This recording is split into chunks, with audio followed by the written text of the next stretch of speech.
Արցախը Հայաստան է։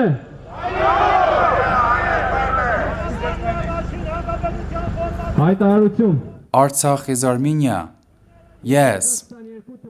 Statement.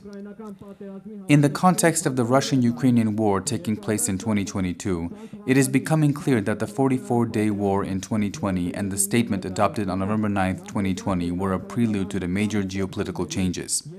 It is also becoming clear that the war and the statement were components of the Russian-Turkish conspiratorial deal, as a result of which Russia had to establish overland communication with Turkey and achieve friendly neighborliness from Turkey in the Black Sea and South Caucasus regions. Thus, Russia used its official ally, that is, Armenia, as a coin, and, as Russia's Minister of Defense Shoigu said, Russia carried out a successful Russian-Turkish operation.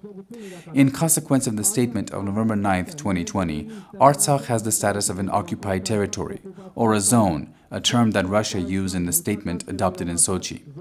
Let us recall that on August 10, 1920, pursuant to the Russian-Armenian Treaty, Artsakh was occupied by the Russian troops.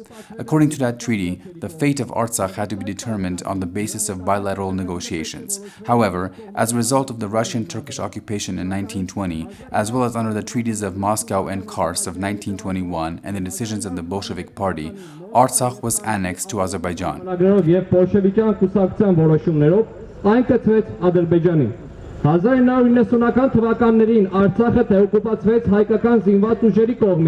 1990s, Artsakh was deoccupied by Armenian forces, and the Russian occupying forces left. In 2020, it was occupied again through the capitulation statement adopted on November 9th and according to Lavrov's plan. Currently, the fateful issue is the physical security of the population in Artsakh, which is always in danger, and the people may find themselves abandoned by the Russian troops at any moment, just like the settlements of Sunik province were abandoned in September 2020. No government of the Republic of Armenia has the right to renounce the ensuring of security of the people of Artsakh because those people are citizens of the Republic of Armenia, and the government cannot renounce its obligation to ensure the security of its citizens. The solution to the issue is the entry of UN peacekeeping forces into the Armenian-Azerbaijani line of contact.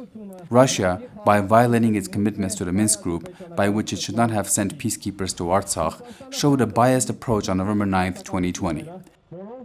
The points in the statement of November 9, 2020 that concerned the release of prisoners of war and the violation of the unchanged military positions, it was Russia and Azerbaijan that violated the positions.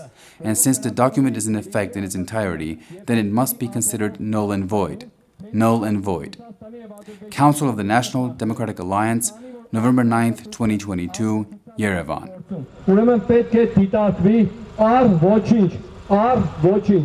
Ազգային-Ժողովրդավարական Բևեռի խորհուրդ, նոյեմբեր 9, 2022 թվական, քաղաք Երևան։